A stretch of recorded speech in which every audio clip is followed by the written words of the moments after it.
Hey, we are rolling. Did you know that, Pastor Tatlock? We're rolling. We're back in action. Back in action after you decided to kite off to Kigali, Rwanda. So it's been a minute since we had a new episode, and we're going to make up for that. So apologies for that, but for good reason. And you and I kind of downloaded the other night in front of the fire your trip and why you went to Africa once again and how you were. I mean, I suppose not that there should be any ego in this, and there's not, because I know you are ego free, but to go down and be treated the way you were treated, I think says more about their culture. Yeah. I'm not to say it doesn't say a lot about you, but the one thing you talked to me a lot the other night about, and we're going to get into a lot of different things surrounding your trip and that country and how it relates to our country a little bit, and faith certainly. But it says a lot about their culture and the groundedness, and perhaps the idea of the perspective that they have gained after going through the pain that they went through as a country, and the way they see people like you now. And anyway, I'm getting way ahead of myself. Why did you go to Africa, and what was this all about? You know, it's funny. For those that are listening, Rwanda is kind of in the southeastern part of the continent of Africa. So if you've never looked at a map, it's this tiny little country. It's not very big, and yet what is happening currently, and we'll unpack this, it's remarkable that it's becoming the light into darkness. The country of Rwanda is becoming put on a pedestal as the example of what a society can look like, especially from where they came. If you know the history, which we'll talk about, and where they're at today, people are using Rwanda as this is what a country should look like. And so the rest of the whole continent of Africa is looking to Rwanda, and actually countries around the world are looking to Rwanda going, what have you guys done? And how did you recover from a mass genocide that brutally murdered over 1 million people in like 100 days? How in the world did you recover like that and now become this thriving, flourishing nation that other countries are looking at for inspiration and hope and an example of how to replicate in their own cultures? So all that to say is, I remember as a kid, though, you remember this, missionaries would come to church from like all over these different countries. Wearing funny clothes and handmade stuff. And it's like, wow, who are these people? Exactly. They're all playing instruments, wood flutes and stuff. I remember that. As a kid, you're sitting there going, man, and you read stories like Africa seemed like, but as a kid, for me, I was kind of the adventure of Africa, safaris, Ernest Hemingway, just kind of the kind of adrenaline, outdoors, adventure, Indiana safari, Jones like you kind said, of thing. that's what we think of. Yeah, and those are there. We've done them before, but I remember as a kid going, okay, Africa seems so exotic. It seems so that seems like a whole nother planet. You watch National Geographic, all the Animal Planet shows and documentaries, and you just go, does anything live there? Does anything survive? And then going up through high school, I watched things like Black Hawk Down, and you watch a movie like that and you go, whoa, Africa is rough. Like, I don't know if I'll ever want to go to Africa. Is it always like that? And I've heard stories about like the Congo and the regions that are built on corrupt governments and payoffs and just kind of a brutality that we wouldn't, we're starting to, but we wouldn't understand. Yeah, absolutely. I mean, it just seems so you live in this like kind of this world. When you think of Africa, you've never been there or you've talked with anybody who's been there, you kind of live in this like it's exotic and jungles and amazing animals that roam the deserts and the plains, and then you also hear the images of corrupt governments and military warlords who are terrorizing and burning villages and decapitating people, raping women, pillaging, and you're like, it's all there. And then somehow in all of that, you see this country, Rwanda, that has this incredible beauty and peace, but it's out of the ashes. And so our journey, just kind of real quick, it was back in 1999. I was a pastor, as associate pastor at a church in downtown Portland. And I had a friend who was a professor at a local Bible college called Multnomah Bible College. Now, Multnomah University, and we were working on some things together, some projects in the city. And he says to me, "Hey, Mike, I got a friend of mine. His name is Charles. He's from Rwanda, Africa, and he's here as a student at Multnomah Bible College. But him and his wife Florence are looking for a church. And I recommended that maybe you guys could connect, and maybe he'd be interested in coming to your church." And so I'm like, "Yeah, sounds great." And so he introduced Charles and I, and we just kind of hit it off. We just became friends. And then we started hearing his story. And the story is that in 1994, there was a genocide. There's two tribes, the Hutu and the Tutsi, and there's a history behind this, but essentially these were two groups that for centuries had coexisted very well and harmonious, and just they got along, they intermarried, and everything was great. But then some Europeans came in and wanted to divide and conquer. And so the way they divided was they created the categories of these two tribes, these two people groups, and they began to put false dichotomies on them. They begin to create categories of comparison. And when you're there, though, you wouldn't even notice the difference. It'd be like someone from Oregon and someone from California, and you're kind of like, yeah, we live in two different places, but you really wouldn't be able to tell the difference for the most part. But what happened was the evilness to want to divide and conquer, and take the land and have power there, was to get them to be divided, to turn against each other. So these false dichotomies were created, and labels were created. And then over decades and time, it got so bad to where in 1994, one group basically put out this propaganda that we need to eliminate the other one out of self-preservation. And a genocide happened in 100 days. About 1 million people, they estimate about 1 million people were slaughtered. Horrible, straight from the pit of hell. Like mostly with like machetes, right? Machetes and clubs, and I mean anything. It was the absolute most barbaric, evil thing that I'd ever heard of, and I hadn't seen it yet. So I'm meeting this guy Charles and his wife Florence from Africa, and I hear their story that many, of course, you can imagine in a situation like that, people are fleeing, refugees. They're leaving. These are people who are trying to just get away with their families. They're fleeing into the mountains. They're refugees in neighboring countries to find asylum and to find some place of refuge. Well, what happened was a general came in, Paul Kagame. General Kagame came in, and he basically stopped the genocide from happening. He took power, and since then he's been their president, and has been a phenomenal president. And you've met him, right? I've met him once, yeah. I met him at an event that we were invited to, a dinner in actually Charlotte, and he was there. It was for All-Star Weekend. I'll tie that in. I'll tie in the NBA into this in a second. But what happened was guys like Charles, who was a refugee who had fled, came back. So refugees are now coming back into their country to try to find some sort of restoration, trying to find a way back after this. I mean, you can imagine what would happen.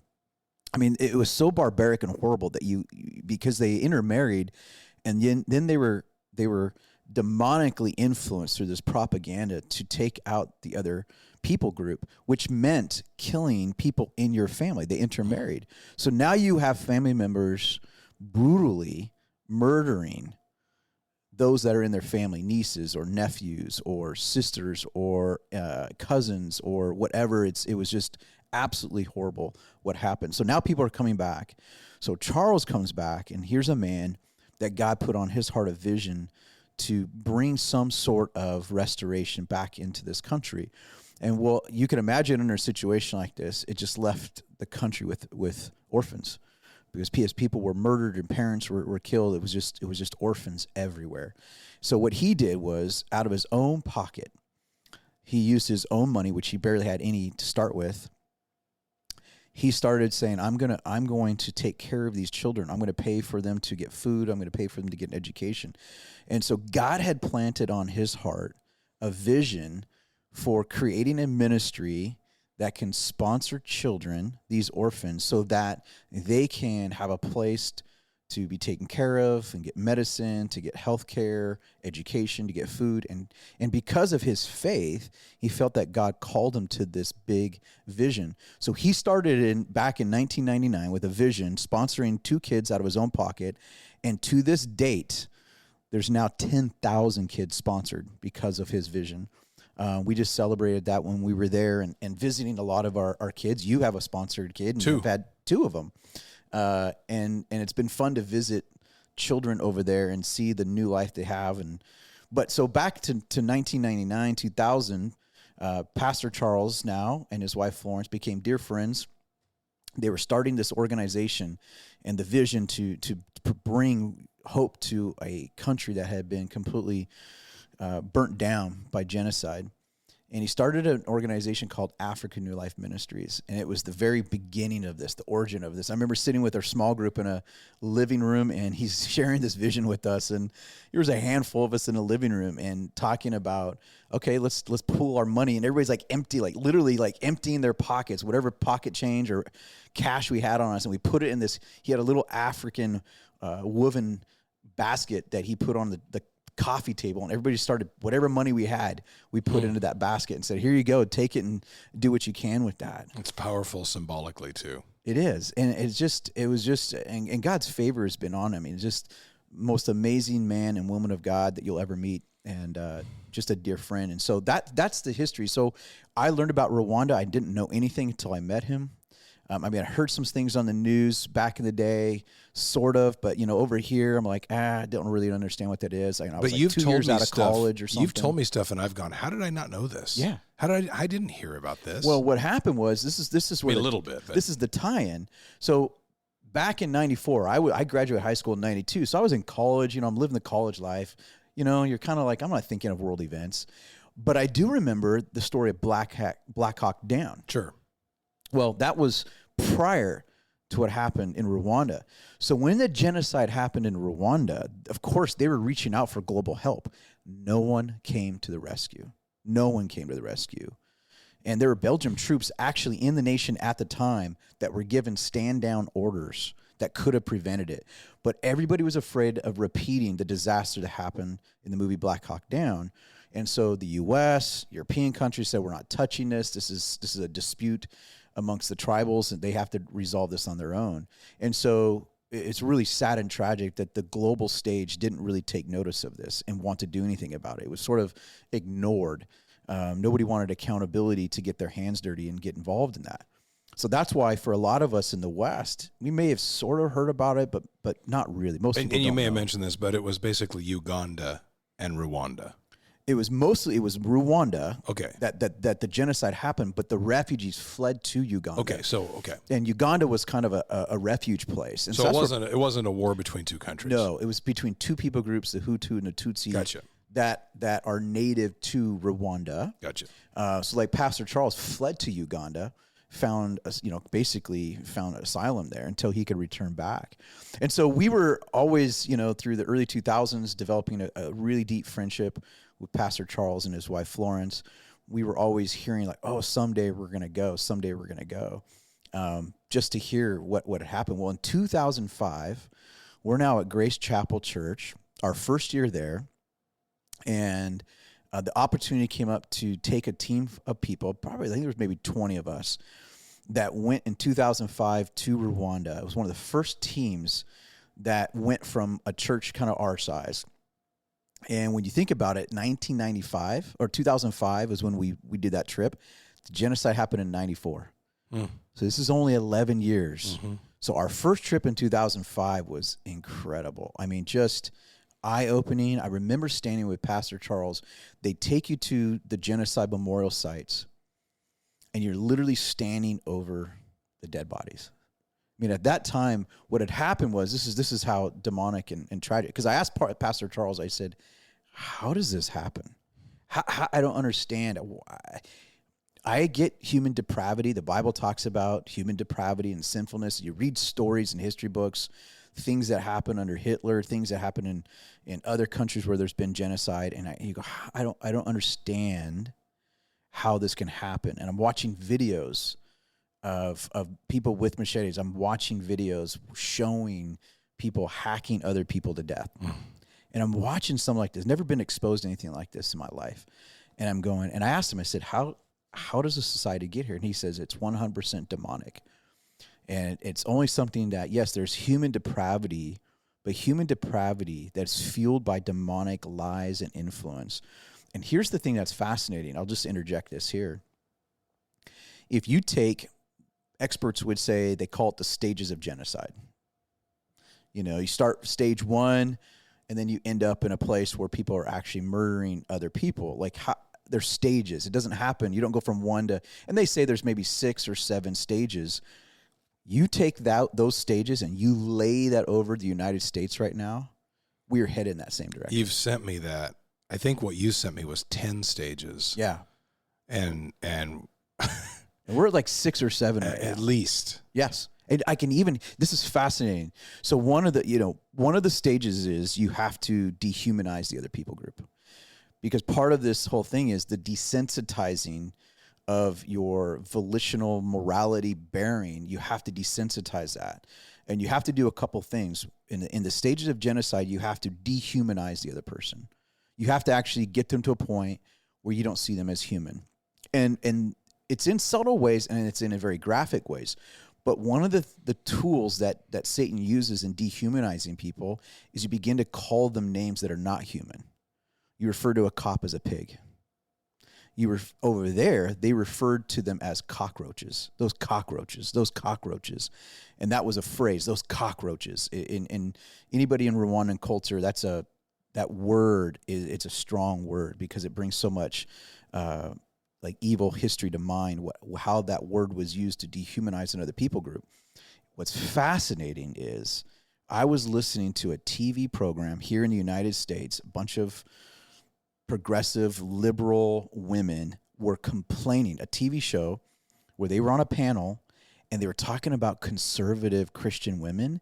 And this was like 3 years ago. And I remember them like referring to those Christian conservative women as cockroaches. They're like cockroaches. And I heard that and I went, oh my gosh, they just used that phrase. Check another box on the way home. Oh, it did to me. I went, and people wouldn't even know this. People just like listen to it like whatever. And I heard that and I went, oh my gosh, the seeds of genocide have been planted in our country. And it's what Satan wants to do. And then the other thing you have to do is not only dehumanize, but you get to a point of division. Of course, divide and conquer as you dehumanize. But you have to get to a point where self-preservation becomes the justification. So then what you this is how the demonic propaganda works. This is what Hitler used. You know, how do you get an Aryan nation to turn against the Jews and to slaughter them and justify that? Well, you have to create a category of people that it's necessary now for our self-preservation, that if we don't do this... It's fear-based. It's fear-based, of course. Fear is all rooted in lies. And so that's what you see happening. And so when you lay those over the fabric of America, you kind of see those trends happening here. And you start seeing, I heard it the other day, even this phrase Christian nationalists, it's like people don't even know what that word means. And it gets thrown around. And I tell people all the time in our church, you got to pay attention to narratives, pay attention to words. There's narratives, demonic propaganda. There's narratives that are being created. And if you're not paying attention to it, you become a part of it. You start using words. And so, yeah, we can talk about maybe some Christians who are fanatical and maybe they idolize their political party or a political person. Sure. We can say there are those categories of people. But this phrase like Christian national, I was just listening the other day, there was, again, another progressive news broadcast, and they were doing a panel, and another woman said this: the number one threat to America are Christian nationalists. And I was like, okay, there's that phrase again, but now it's used with the number one threat. Again, this is what happened in Rwanda is you start classifying a people as a threat, start dehumanizing them. Then all of this leads to a justification of elimination. And then she went on to explain those Christian nationalists are those who have they're imposing God's view on society because you just described every Christian then, not just anybody that's an activist in politics. You just basically described a Christian nationalist, any Christian who has a biblical worldview, and by that, you're declaring they're the number one threat. So these are just things that, like, I've been to 5 genocide countries in my life. I've been to Auschwitz. I've been to Yugoslavia, where I've seen Milosevic, and I've heard the stories there.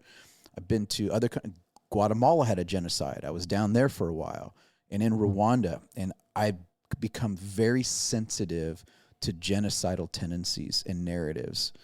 And so that's just something to throw out there. But that's kind of a side. I went down a whole I'm glad. tangent on that. No, I'm glad. But people want to know, it's like they can kind of look at Rwanda like, oh, that's that thing that happened over there. And people don't realize, like, history can repeat itself, and somehow we think here in America or in the other countries, we're like above that. Like human depravity in the U.S., we're not at that level of barbarianism. We're not that level of depravity. I'm like, don't fool yourself. Man, when you don't listen to the perspective and wisdom of God, it's so easy to get caught up in demonic propaganda. And you saw that even during COVID, how quick we got divided, how quick we labeled people, how quick families turned on each other over a stupid piece of fabric that people would or wouldn't put on their face. And it broke up families and relationships and marriages. Absolutely. So I just go, how arrogant and prideful are we in the West to think somehow we are above that kind of divisiveness or that kind of evil. So that I'm just kind of trying to be a messenger from my experience and where I see through a different lens on how things even happen here in the West. Well, and as you said, if you can plant fear, which to go back to your COVID example, if you can plant a healthy fear and then you can label a group as whatever, anti-vax, then as long as you're not, I trust when people get together with people, especially individuals, it always works out. But when you can keep them behind the guise of this bubble and this label, that makes it really easy to turn on them. And you saw, and the scary part of, and we'll get back to Africa, but what you were just talking about was during the media and the newscasts during that, and pointing at the camera and accusing anybody, the lines were drawn. And as long as you were looking at them in a dehumanizing fashion with a label on it, then anything goes at that point. Absolutely. And you even heard some of that. You deserve to die if you don't do this, and if you don't get a vax, and if you don't wear the cloth thing on your face, you deserve it. Now we're kind of waking up to say, did that really happen? It happened so fast. Totally. That's the scary part. That's what I'm saying is when you look at the stage of genocide and you go, okay, from 1 to 7 or 10, people think that happens, and it can happen over decades. It can happen over weeks and days. Yeah. And I remember sitting with Christian leaders, and remember we were talking about how many hospitals were getting filled, and there was, and again, I'm all about people should have a choice in if you're gonna take vaccine, whatever, sure, let that be your choice, whatever. I have my own opinions on that. Say that for another time. But what was happening was it was being weaponized to create categories. In the Bible talks in Revelation that Satan is the accuser of the brethren. He accuses us day and night. The Greek word for accuse there is where we get the word category.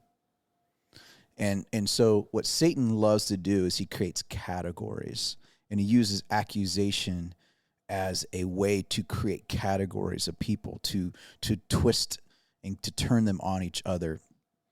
And if you are not paying attention, how easy it is to get sucked into that. And that's what happened with these, hospitals that were filled and with patients during COVID. And then all of a sudden I heard even Christian leaders when we're almost saying, well, if they don't get the vaccine, they don't deserve to die. It's like, whoa. Yeah. Whoa. Which you realize what you're just saying out of your mouth. And as you said, it snowballs really fast. And those people who are probably otherwise good people, they find themselves caught up and they look back. I hope some of them have looked back and said, I did that. I fell victim to that. Yep, exactly. I fell victim to that mindset, that hive mind virus, which that's it right there. Swarms people over the opposition. And we just came out of that. Yeah. And I'll be on social media at times and I'll look back and somebody will play a news clip of some well-known anchor or a discussion on a panel where people are saying things like that. And I remember and hearing your story the other night, which I've heard before, about Africa and about Rwanda and about genocide. If you start studying this, you see how fast this can unravel. Right. Yep. And how ordinary, normally good people almost get like brainwashed and infected. And you see people turn on each other. I don't, again, it's easier to do it when you don't have to look people in the eyes and talk to them. Yep. If you can keep them in groups anonymously, then it becomes easy. Yeah. And that's where I think some of the influences of power, especially by leadership, and I want to get to this too with Africa, because I know that you've talked about how, I said to you the other night, how did they get it together? How has this started? And you said great, strong leadership. Yep. Uncorruptible, not that anybody leadership. is uncorruptible. Yeah. But to some degree, an uncorruptible leader. Yeah. And you look at our country now that I think is completely corrupt. And these institutions and these complexes that have come in and follow the money, it's usually money, and it can cause people to do these things. And if they can use these people as pawns against each other to further advance their narrative, which means more money for them, look out. Yep. And I think, talk a little about the Africa, go back to Rwanda, Yep. how they have done this. Yeah. And maybe through the fuel of a fresh perspective. Now, this is a country that now has gotten much more technologically advanced, even from when you first went, because we have had, we talked about the two kids that we sponsor, the male that we sponsor, Odiro, we've had him since he was preschool, and now he's out of college. Yeah. And we would get a few times a year a wrinkled up, dirty piece of paper written in crayon with some English on it that he was instructed to write to us because he couldn't speak English. And it was a thank you for whatever we had sent him. Yeah. Sometimes you could send gifts through Africa New Life, and back then you could actually send them. That's right. Back when I was with the Blazers, I would send him Blazers gear. Oh, yeah. And then I would get a picture 6 months later of him with a soccer ball that I had sent him wearing a Blazer uniform. He didn't know what it meant. But now he will FaceTime me. Yeah. He calls me Dad. That's right. From Rwanda. And he's just this, to see where he's come. It's like and I call him son. I mean, it's just a funny thing. And absolutely. We do. And I've never met him. And they love that. And that's just why I'm going to push in on something really quick too, because and this is where people go, oh, here you are, the Westerner, kind of, going over there, and this is about colonizing again. And I mean, I've heard the pushback on sponsoring kids, and okay, people don't know what they're talking about.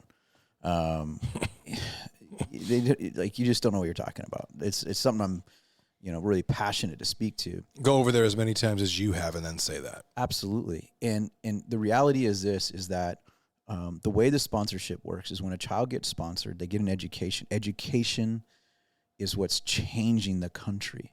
So when a child gets an education creates jobs. They become more self-reliant. They're not dependent on us. So for a temporary season, a child can get off the street and get some food, get some medical attention. They get an education. And when they get an education, they begin to create jobs, and they begin to, out of their jobs, they become way more self-reliant because they're educated. And it's not Western education. It's not like we're cramming our ideologies onto them. They get a solid education, and because of that, that education is a ticket to opportunity, and so it's an empowering thing. It's not an oppressive thing. And so when I go over there, and anybody that goes over there, been going over there since 2005, we will be flooded with children who have got their education, one of the absolute best educations. Like, their education system's better than ours here, flat out, hands down. These students are brilliant. I mean, they are incredibly brilliant. They will lead in technology, medicine, education. They will lead in agriculture. I mean, they are brilliant people. And so in many ways, they don't need us. They just needed some help with recovery. But now, I mean, they are leading their nation. We can learn from them now, to be honest with you. I was just going to say we that. can learn. Every time I come away, I go, wow, we have so much to learn from them. They can educate us. They can show us the way. And so the children who've gone through sponsorship, who've gotten education, they will come up and just embrace you with hugs. And they will even call it, like, my parents, my sponsored parents, please tell them thank you. Please tell them thank you. They gave me the opportunity that now I'm more empowered than I would ever be.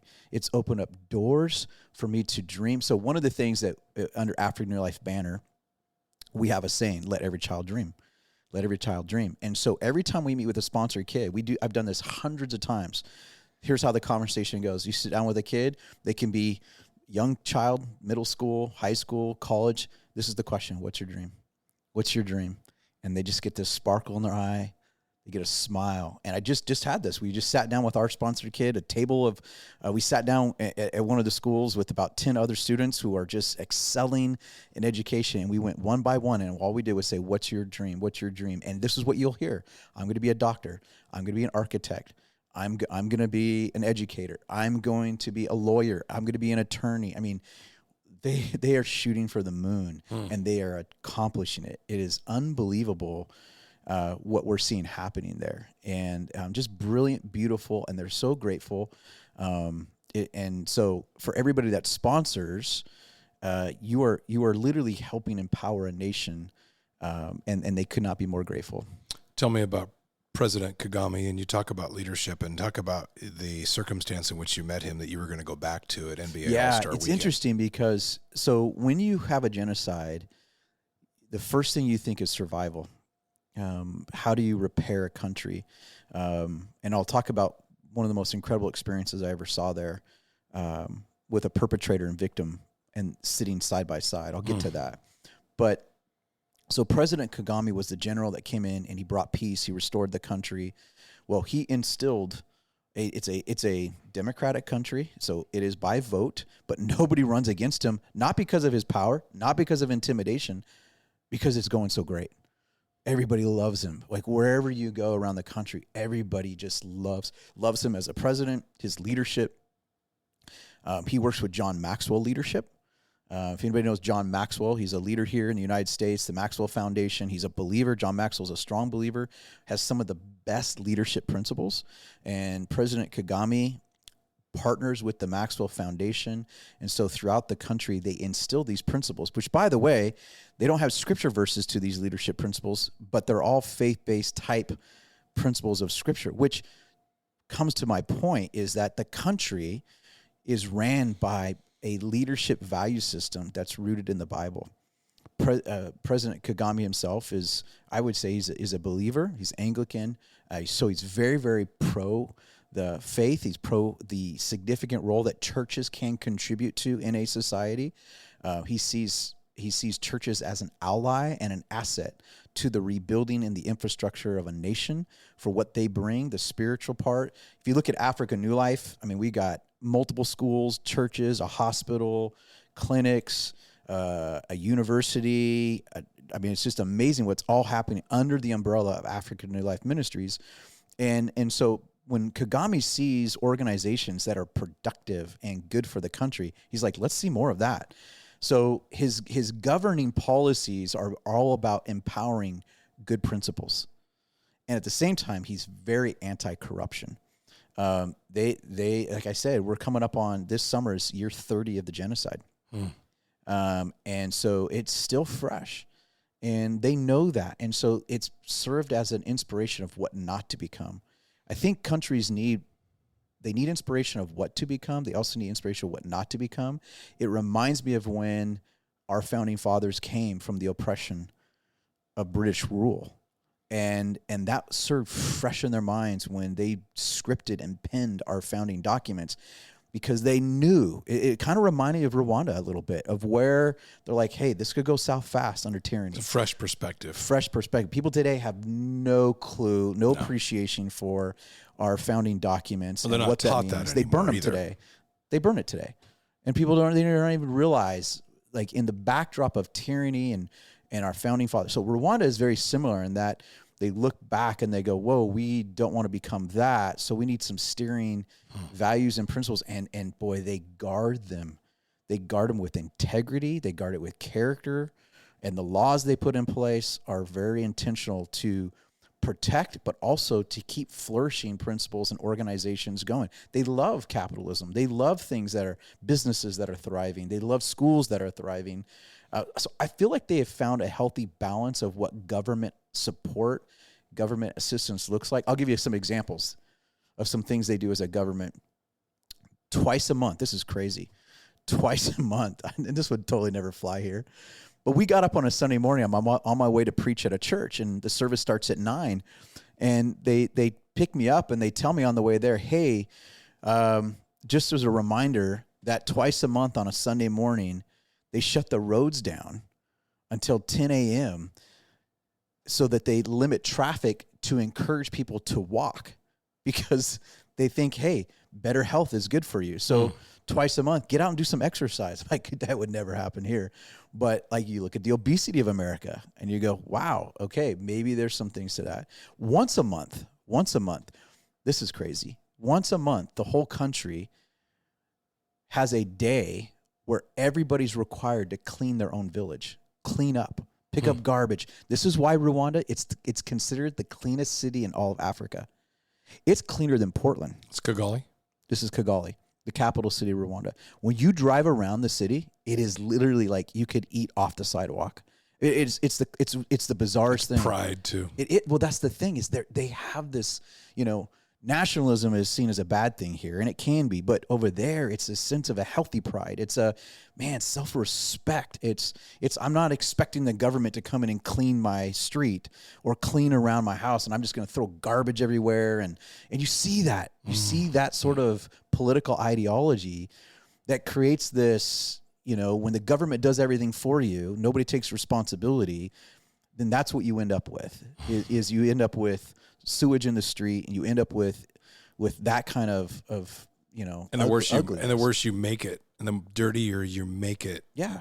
That's when you create dependence, and that keeps jobs in the government. And I'm sorry to get that way, but that's just look at it. Yeah. Just look at it and tell me otherwise. Yeah. So I think the governing policies of Rwanda are really healthy. There's ways the government is involved and helps, but doesn't get in the way of progress and self-respect and self-responsibility. And so that's why it's the cleanest country in all of Africa. And I've seen it with my own eyes. It's amazing. People, they take pride, they take responsibility.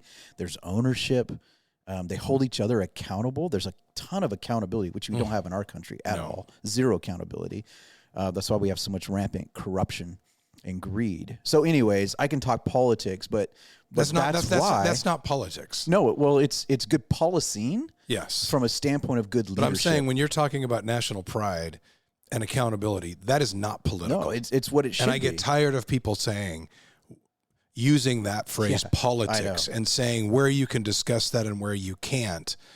That's crap. It is. National pride, and if you just look at things and don't give everything labels and believe everything you're told by somebody who's corrupt and needs you dependent, you'll land on these things, and they're not political. No. It's called logic. And what goes with that, just to come back to that whole idea of the Christian nationalist thing, these people aren't turning their nation into an idol. These people, the believers there, Jesus is the center of everything. They worship Jesus. They don't worship their country. But there's a healthy sense of that nationalism that is healthy, a pride of like, wow, we should take respect in how we live and what our society looks like. Boil that down to your own household, your neighborhood, your community. I mean, take pride in your neighborhood. Take pride in the sense of, hey, look at us. We're coming together. We're doing a community garden together because we're going to share resources. We're going to clean our streets. There's something about that that's like, it is inspiring. And here, of course, that's all. Again, pay attention to narratives. That's what that's about. So over there, I think this is why, as I talk about these policies and governings, this is why they've become a beacon of inspiration to other countries. But what's really fascinating, and this is the part I want to get to, I sat in something I've never seen before. And this is by far what I think is the most inspiring thing of what's happening in Rwanda, why I believe it's the beacon of light beyond just their good policies and governing. This is why I think that they're the beacon of light. So here's a genocide 30 years ago. And I've been there now 4 times over the last 20 years. And I've seen this progression. I've seen this evolution. But this time I was there, I experienced a conversation I've never had. They took us out to a village, and they called it Reconciliation Village. And we sat in this community, and as we roll in, you got these homes that are, the equivalent of most people's garages, if that. And, dirt roads. And so we're driving down this bumpy dirt road into this village, and it's literally called Reconciliation Village. The reason it's called that is because the perpetrators, the ones who had the machetes and the clubs that were murdering people, are literally neighbors to the victims. Neighbors. I mean, we're talking their houses are separated by a few feet. So, and those neighbors, it's not like us where you pull into your garage and you'll say hi to your neighbor. Over there, neighbor means neighbor. Neighbor means we eat meals together. We're out in the gardens together. We're sitting on neighborhoods kind of have their own, like we have our homeowners association or neighborhood committees. They kind of have that. So they sit together and create ways of how they coexist in peace and harmony. So we roll in, we get off our van, and we sit down. And I'm sitting in this plastic chair. A woman comes and says hi, and she sits down next to me, and then next to her is an older gentleman. And through a translator, we hear their story. The woman begins to talk about in 1994, when the genocide happened, she saw her whole family slaughtered before her eyes. And she was a young woman at that time, and so she had to flee for her life. People were hiding in the bushes. People were hiding in they're trying to get to other countries. They're hiding anywhere you could hide. You were hiding under palm leaves. You were hiding under banana trees. You were hiding in sewers. This woman began to talk about how she, for a month, lived in the sewage of an outhouse. Jeez. It was the only place she could find hiding. I mean, people can't understand this. You've got militia going up and down the streets, house to house, knocking on doors, pulling people out, killing and executing them.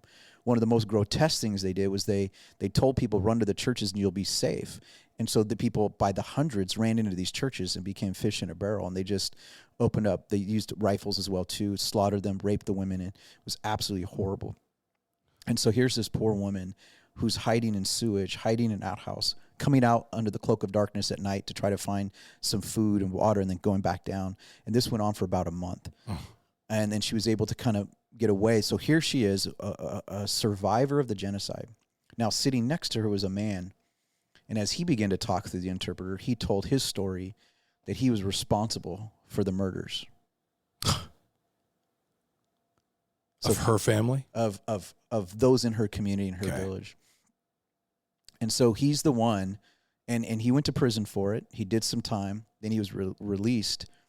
And now the two of them are sitting there as neighbors, not just living in two houses. And I'm hearing the story, and I'm going, okay, wait, I'm trying to get my mind around this. This is just like, it's incomprehensible. It actually is. Your mind cannot go, wait. You mean they're just ignoring it? You mean like they're just told, one of the questions somebody asks is the government making you do this? Right. And they were like, absolutely not. And I looked at both of them. When they got done sharing their story, they asked for questions, and I raised my hand. I said, I have a question for our sister. I said, help me understand, how did you find forgiveness for the man for what he did? And these are exactly her words. She says, my faith in Jesus Christ. She said, because Jesus reconciled us to him, and he forgave us. She said, how much more can I now forgive those because I've been forgiven? She says, the reason I forgive others is because I've been forgiven by Christ. And she says, it's my faith. It's my faith that has given me the tools, the healing. She goes, it's not like, because I asked later, like, is this just ignoring? People think forgiveness is just pretending it didn't happen or ignoring that. No, there's been decades of hard work of working through that and the pain and the anguish and the grief. It's not, forgiveness is not ignoring any of that stuff, but it gives the power to work through that. And that's what she was explaining. Then I looked at him and I said, what do you struggle with the most? Like, do you forgive yourself? And he said, the only reason he can forgive himself is because he's been forgiven by God. And so both of them, the source of power for reconciliation is the story of Jesus forgiving us, which we call the gospel. And so the reason I bring that story up is because all throughout the land of Rwanda, what's making it such a beacon of light is not just the government and policy, although that's fantastic, not just that it's the cleanest city in all of Africa. It's not just that they have great education. Those are all great. What's making it a beacon of light is the story of Jesus. There's thousands and thousands of people who are giving their life to Christ. The gospel is spreading. The Holy Spirit's moving. It's like a little slice of heaven on earth.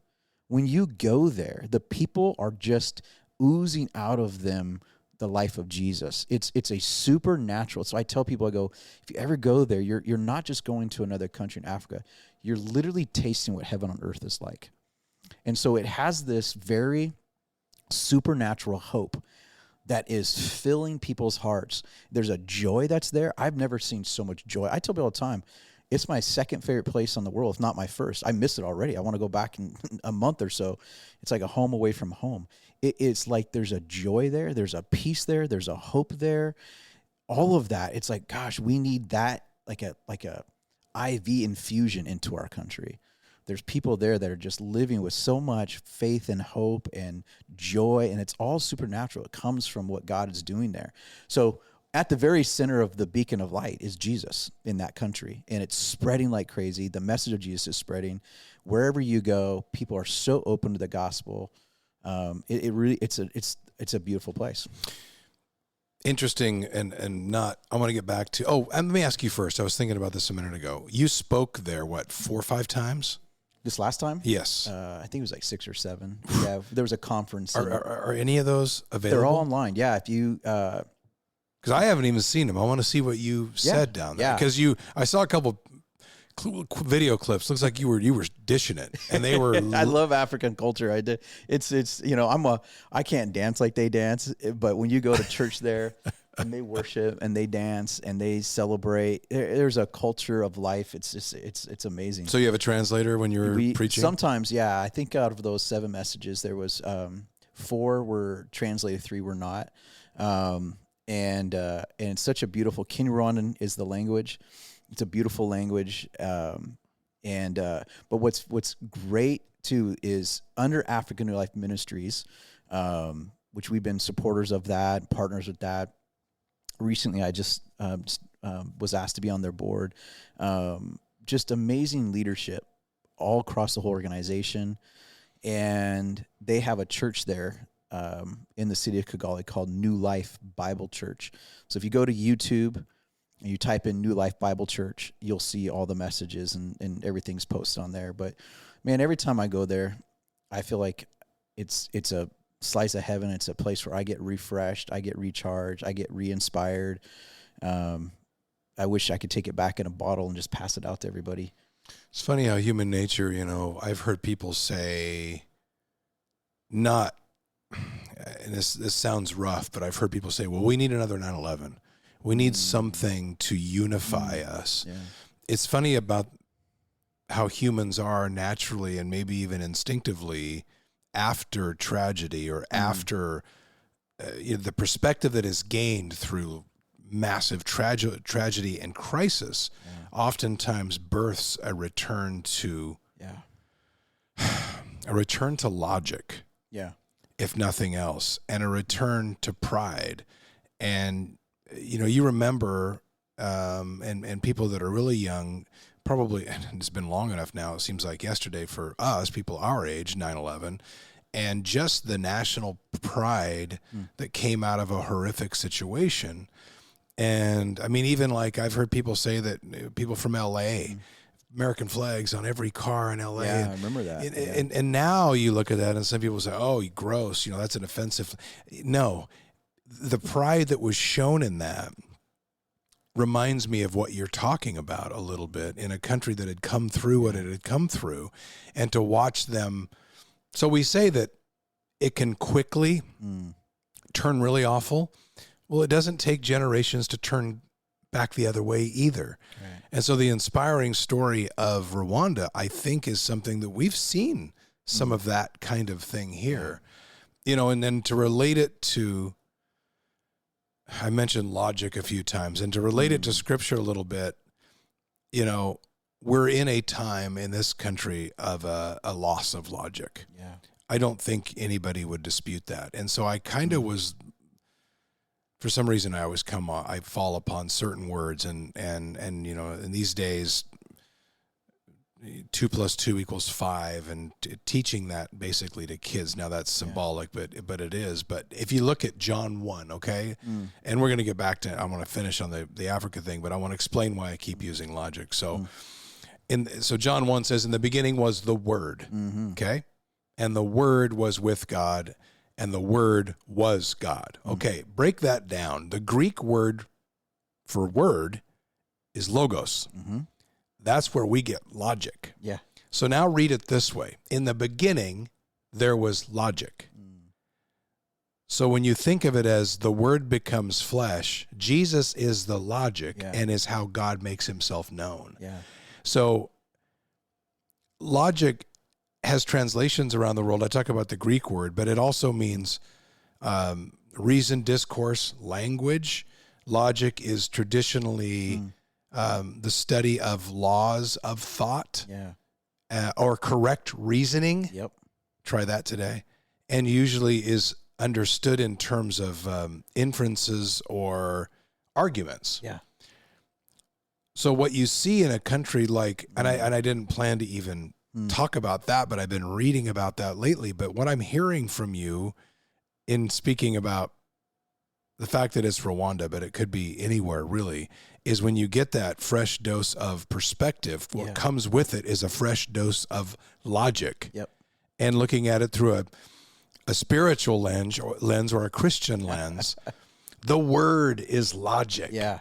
And I've never heard it described like that. But when to hear the Greek word and how it was interpreted meant that's the Word of God. Totally. That's why the Bible distinguishes two types of logic. The Bible says there's the wisdom of God, which is the foolishness of man.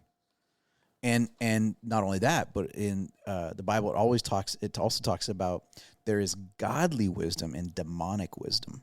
And so we talk about wisdom, logic, reasoning, understanding. Jesus embodies pure logic and truth, principles. Jesus embodied that. He's the Word in the flesh. And so he embodies everything that is right and true. So when our way of thinking is aligned with the Logos, with him, it leads to flourishing and thriving. And this is the whole point why Jesus came. There was a moment when Jesus said, a man who builds his house on the rock is one who hears my words and puts them into practice. Here's my logic. That's right. The foolish man is the one that doesn't. And when the storms come, and you get the story. He's illogical. That's right. And so if you go, okay, I want to build my life on him. I want to build on the foundation. I want to build my life on the foundation of his word. I want to build my family values on the foundation of his word. I want to build my business on the foundations of his principles. I want to build a nation. That's why I'm saying that Kagame, and he's not a saint. I'm not saying that. But he's a leader that's chosen that their country will run on the logic that is rooted in the Word of God. And he doesn't have to preach it. He doesn't put verses to it. It's not like he gets up. He doesn't do any of that. All he does is he takes true logic, true wisdom that comes from, it's rooted in the values and principles and precepts of God's Word. And God said that his words lead to thriving, flourishing lives. So you want a country, you want a household, you want a business that's going to flourish and thrive, then you got to look to those rooted logical principles that are found in Jesus, found in his word. What's happening in our country is that it's being eroded, and there's an ideology that's coming in, multiple ideologies that are coming in, eroding that. And that's what we're seeing, the breakdown of families. We're seeing the breakdown of this is going to be a whole nother podcast we'll do on this, but there's a lot of why we're seeing the breakdown of our society. Again, corruption is one of those things. That's another leading erosion to our country. Again, anything that's based not on the principles of God won't stand. It's going to be something that is a house that's built on sand, and that's so. So again, Rwanda is like such an inspiration of what a nation could look like when it gets back, or it does have those roots.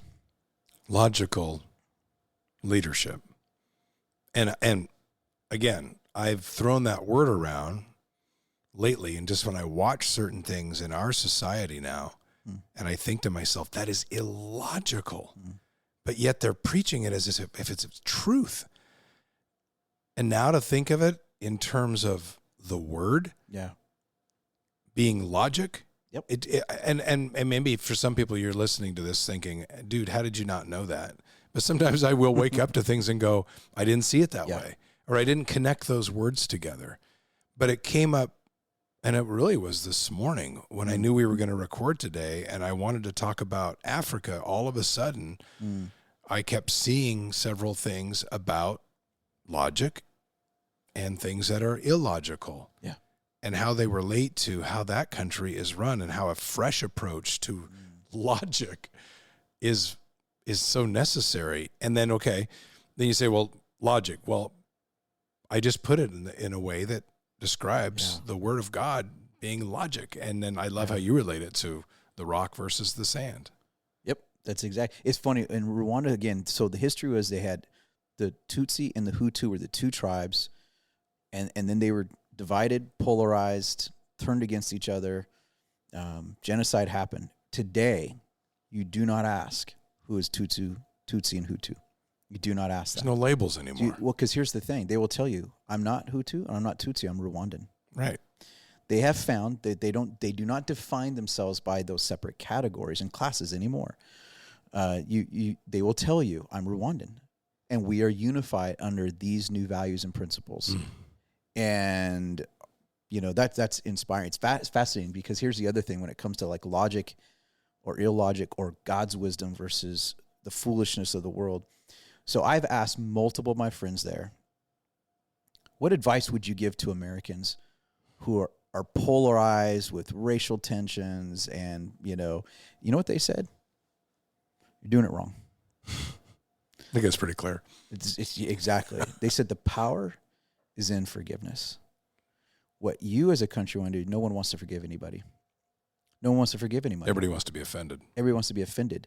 And I had a person here who is a leader in our state, high-level leader in our state, told me, and I shared that story with her. I said, it's fascinating that those from Rwanda are telling us the secret to reconciliation, the secret to harmonize, the secret to bringing people together in unity is forgiveness, not demonizing, forgiveness.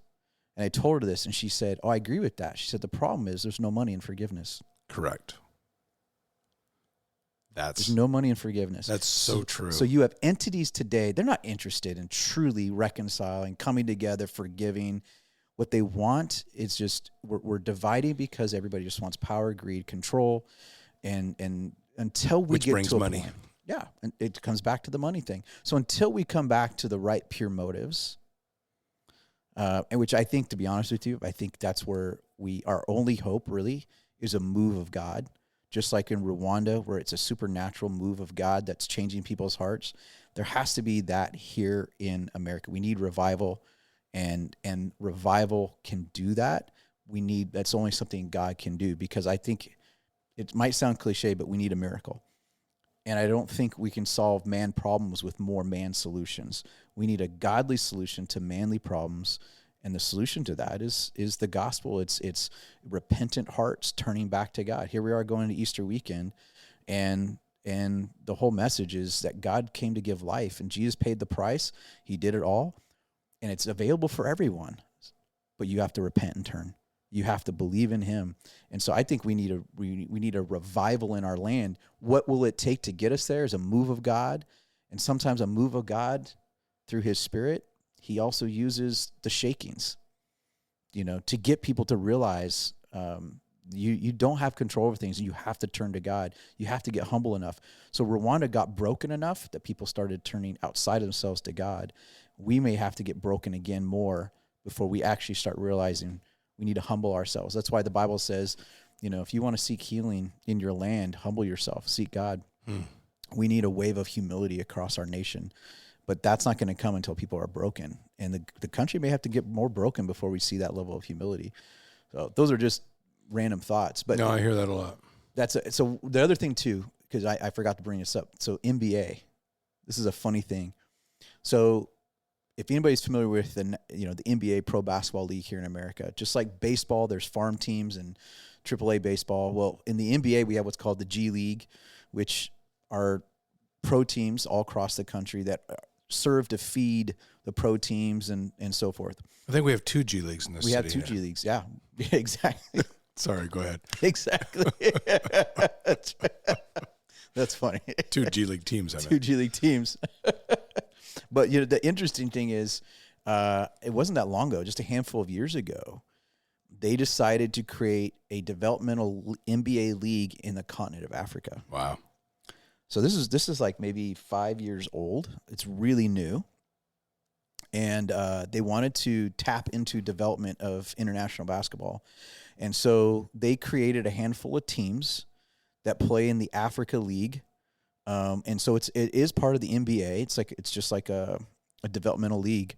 And Kigali, Rwanda has a team. And in fact, it actually took certain leaders on the continent of Africa to sign with the NBA to make it happen. President Kagame, Rwanda, was one of the most significant signatures that it took to make that league happen in all of Africa. That's why when I was in Charlotte for the All-Star game 4 or 5 years ago, Paul Kagame, President Kagame, was in town for the All-Star game, and we happened to be doing a dinner with African Life Ministries, and so he left his meetings with the commissioner in the NBA to come join us, and that's where I got to meet him, was a dinner with African Life Ministries. So again, in fact, when we landed our plane in Rwanda, the coach of the Kigali team was on our plane. So I got to hang out and talk with him and chat it up a little bit. But, yeah, kind of interesting how those worlds collide and connect. How cool. And it all came from you getting to meet Charles all those years ago, and look what it's become now. And nice job. Proud of you for what you... I've done nothing. All I've done is said yes. Just Don't say yes. that, because you know that Charles has told you a lot of this started with your friendship with him, with Grace Chapel, how they dove into African New Life. So you have been instrumental in this, and I'm not going to let you say you haven't. Well, he was the man that God gave the vision to. Sometimes we just have to say yes to what God's doing and jump on board. So I'll give it a big yes over and over again. Love it. Love it. This was episode 50, by the way. Did you know 50? That? Yeah. Nice. It should carry some significance. I'm not sure why. Okay, there we go. We got to celebrate. Yeah, we're going to. Anyway, we appreciate you listening to us always on Vertical Pursuit, the podcast, available on Spotify, iTunes, and on the Vertical Pursuit app. We will see you next time. We invite you to subscribe to our podcast, comment, or message us, and check out our website at verticalpursuit.org. Download the VP app and check us out on Instagram, Twitter, and Facebook.